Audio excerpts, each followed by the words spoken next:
मैं डॉक्टर अशोक कुमार गुप्ता, सह आचार्य हिंदी, MSJ, राजकीय स्नातकोत्तर महाविद्यालय, भरतपुर, राजस्थान। आज हम BA पाठ प्रथम हिंदी साहित्य के अंतर्गत जो आदिकाल और भक्तिकाल आपका दिया गया है, जो फर्स्ट पेपर, उसमें तुलसीदास के पद को पढ़ेंगे।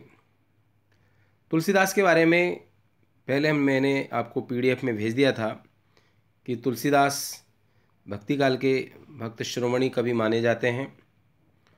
उनका जो पद आपके पाठ्यक्रम में दिया गया है उसको आप एक बार देखें। पहला ही पद है, राग ललित में लिखा गया है कि राम को गुलाम नाम राम बोलो राख्यो राम काम ये है नाम दुहो कब हूँ कहत हो रोटी लुगानी के राखे आगे हूँ की वेद वाके भलो है तेरो ताते आनंद लहते हो बांध्यो हो करम जड़ गर्भ गूढ़ निगड़ सुनते दुसे हो तो सांसी सहते हो आरते अनाथ नाथ कौशल पाले कृपाल लीनो छीन दीन देखो दुरत दहत हो बुझो जो ही कहो मैं हूँ चेरो है और आवे रोजू मेरो को हूँ कहो नाही चरण गहत हो मीजो गुरु पीठ अपे नाई गई वाहे बोले सेवक के सुखद सदा विरद बहते हो लोग कहे पोच सोने सोच न संकोच मेरे ब्याह न भरे की जाते पाती न चैत हो तुलसी अकाज काज राम ही के रीजे खीजे प्रीति की प्रतीति मन मुदित रहते हो। ये पद जो है तुलसीदास की उस विनय भावना को व्यक्त करता है। विनय पत्रिका में संकलित तुलसीदास का विनयी भाव इस पद के माध्यम से हम जान सकते हैं। आपको जैसा कि पहले बताया गया था कि 4 बिंदुओं के आधार पर आपको व्याख्या करनी है: संदर्भ, प्रसंग, व्याख्या और विशेष। संदर्भ में जैसा कि मैंने आपको बताया कि पद को लेकर के हमें ये कहना है, लिखना है कि प्रस्तुत पद्यांश हमारी पाठ्य पुस्तक काव्यकिरण आदिकाल एवं भक्तिकाल में संकलित तुलसीदास के उस विनय पत्रिका में संकलित उस पद से लिया गया है।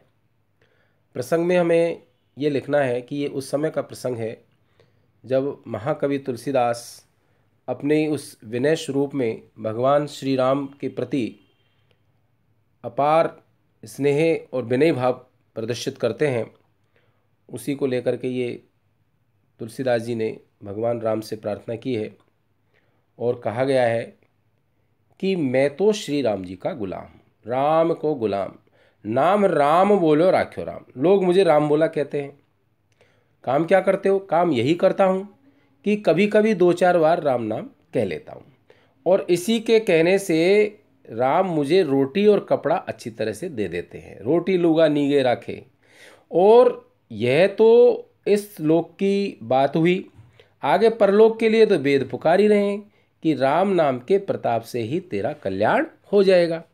बस इसी से ही मैं सदा प्रसन्न रहता हूँ। भलो है तेरो ताते आनंद लहत हो। और पहले मुझे जड़ कर्मों ने अहंकार रूपी कठिन बेड़ियों से बांध लिया था। बांधे हो कर्म जड़ गर्भ गूढ़ निगड़ सुनत दुसह हो तो सांससी सहे तो। और वह ऐसा भयानक कष्ट था जो सुनने में भी बड़ा असहनीय था।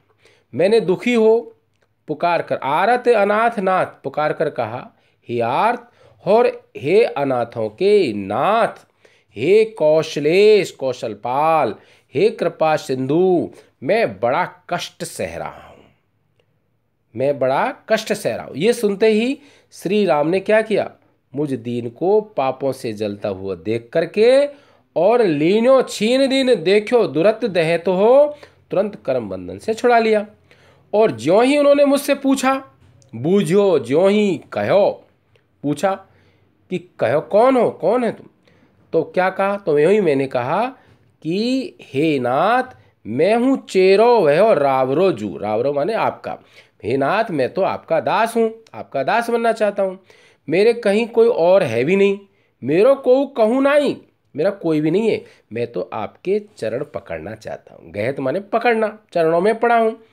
फिर इस बात को सुनकर के भगवान श्री राम ने मीजो, मीजो माने बांधना, गुरु मुट्ठी बांधना, मीजो गुरु पीठ, और मेरे गुरु भगवान राम ने मेरी पीठ पर मुट्ठी बांध करके और मेरी पीठ ठोकी और अपनाई गई वहाँ, और वहाँ पकड़ करके मुझे अपना लिया।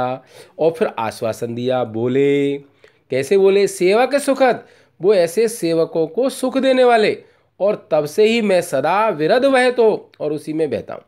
तब से मैं कंठी, तिलक, माला, राम नाम जप, अहिंसा, अवेद, नम्रता आदि लिए घूमता हूँ।